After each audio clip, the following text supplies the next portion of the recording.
Yes. Dapat naman, meron tayong rendition na lahat babae naman ang kakanta. Pwede. Of Diba? course. Bini, Or tawagan ko. together. Oo. Kayang-kaya mo yan. Laban lang. Huwag Yun. kayong malumbay. Huwag kayong malungkot. Nandito lang kami. Ayun. Eto. Kasi magbibigay daan po tayo sa ating mga special guests mamaya. Kayong happy, healthy at iba pa ay eto, Express ngayon. Happy, healthy at iba pa. Express. Matanong ko nga, ayan, may headache ba kayo? Naku, sakit ba ang ulo nyo? Masakit ba yung ulo nyo? Ay, headache. Sakit. Nakikita na naman ako. Okay, sagutin mo ko. Alam nyo ba? Hindi ka naman sumagot. Alam nyo ba? Hindi ka naman sumagot. Ano? Ano? Merong 200 klaseng headache. Ha? Yes! 200 headache? 200 klaseng headache. Dami pala naman. Pero meron mga common types ng headache. May common Hindi types. lahat ng headache pareho at hindi pareho rin ang senyales ng headache sa atin. Baka akala natin dehydrated lang.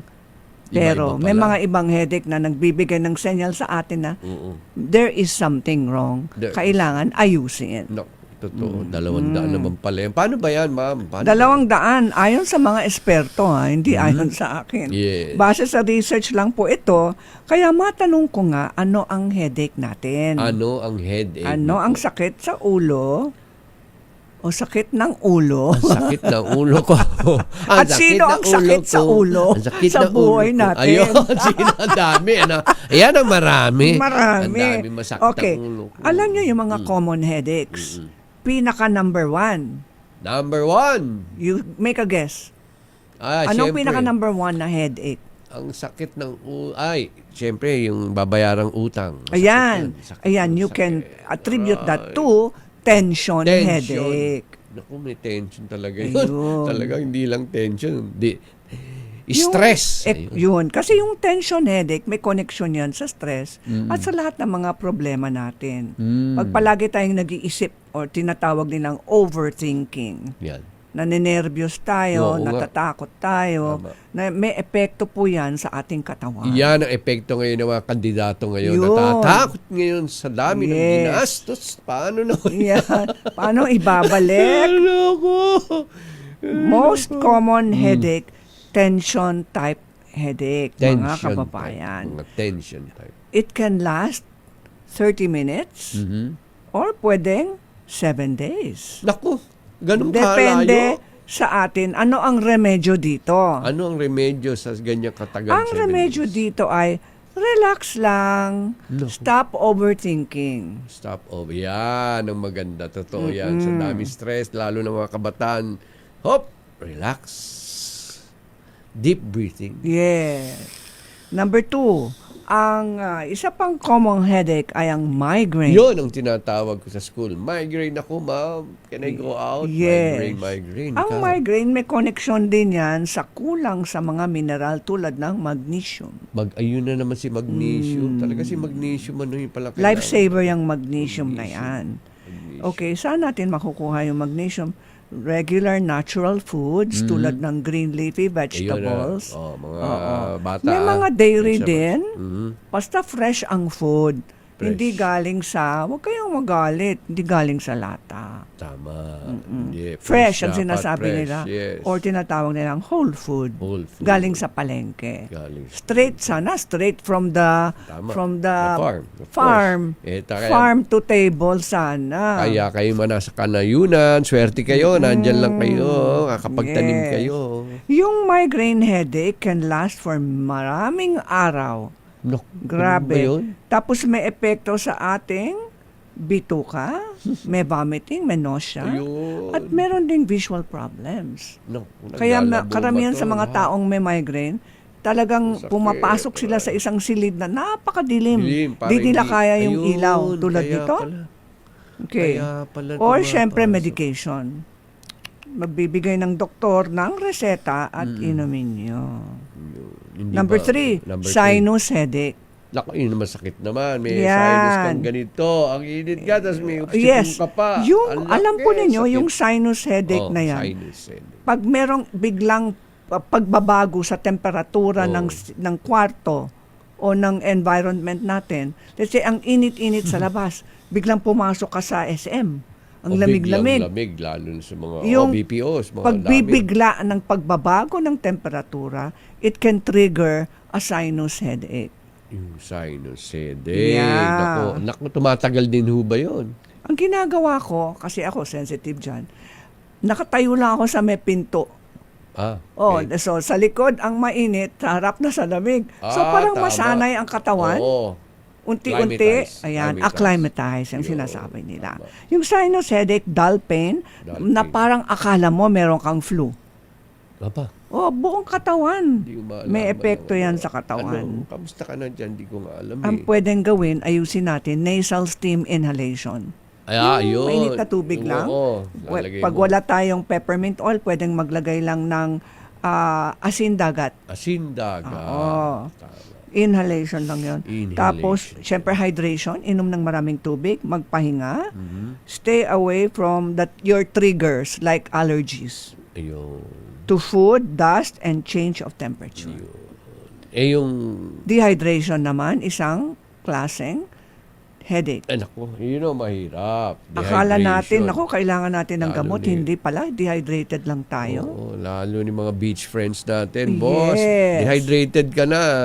Pasok ka muna rito. Tapos pag akala nyo, umiinom kayo ng soft drink, di ko naman sinasabi mo kayong uminom. Uminom kayo ng soft drink kasi malamig. Naku. Okay? Kakain kayo ng ice cream. Oo. Pero hindi pa rin yan tubig eh. Mm. Kailangan mo talaga ng tubig. 8 to 12 glasses of water daily. At pag nagbe-beach kayo, andun kayo sa Siyempre. playa, Oo. kailangan damihan pa yung tubig. Tak- Buko juice, maganda dyan. Number 5, anemia-induced headache. Naku, anemia. Meron din palang anemia induced. Mga borderline, may mga Anemia. borderline sa blood test nyo, borderline na yung borderline. inyong red blood cells. Mapapunta na kayo sa anemia. Siyempre, yellow blood cell ka Magkakaroon na. ka ng headache. Sakit naman. Ayun, borderline anemics get Borderline. fleeting headaches. Ang remedy dyan, iron supplements. Tapos, kumain ng mas maraming green leafy vegetables at fish and beans. Fish and beans. Tapos meron ding alcohol-induced headache. Yan, kayo ha. Ayun, sinong guilty dyan? Ay, siyempre, mga manginginom, ayaw ayaw tumigil. Ay, sakit na nga. Ayan, hangover ka ngayon. Oh, At ayan. alam po ninyo, yung pag mainit ang panahon, tapos umiinom kayo, lalong madidehydrate ang katawan. Yun na nga eh. Yung mga Oo. iba talaga sa labas pa ng kalye nagiinuman. No? Tayo Okay, hindi nyo ba mag-inom, alam? okay lang sa inyo, pero basta may tubig sa tabi nyo. Di ba? Ano ba? Dapat cold, warm? Anong maganda? Dapat maligamgam. Maligamgam. Oo. Nasya-shock ang ating bituka eh. Oo Pag nga. may ice water, ang iniinom po natin. So, ayun lang. Ang remedy dyan, hydrate with water, drink cranberry juice, Cranberry juice. drink din, pwedeng sugar beet juice. Naku, sugar beet. Sugar ha? beet. Sa Tagalog, ano ba yung sugar Red beet? beets. Beets. Abstain from alcohol. Pag meron kayong alcohol-induced headache. Ayun. Oo. Kaya, Tapos tigil ito, muna. foods to avoid pag medyong mataas ang allergy levels nyo. Foods to Ang avoid. tinatawag nilang mataas sa histamines. Histamine. Kaya ang Kaya tawag pala sa gamot nakikita ay ko- antihistamine. Antihistamine. Kaya pala yung mga Oo. bisita natin, bro, meron ka bang antihistamine? Yes. Meron ako dyan, untugadon. Alam mo yung Ako, untugadon? ano yun? Yung punta ka sa kanto, uuntugadon mo. Ay, ikaw talaga, niloloko mo na naman ako eh. Ito, yung mga pagkain at inumin na mataas sa histamines, Histamine. these are only for people na very sensitive to histamines, no? Okay. Yung alcohol.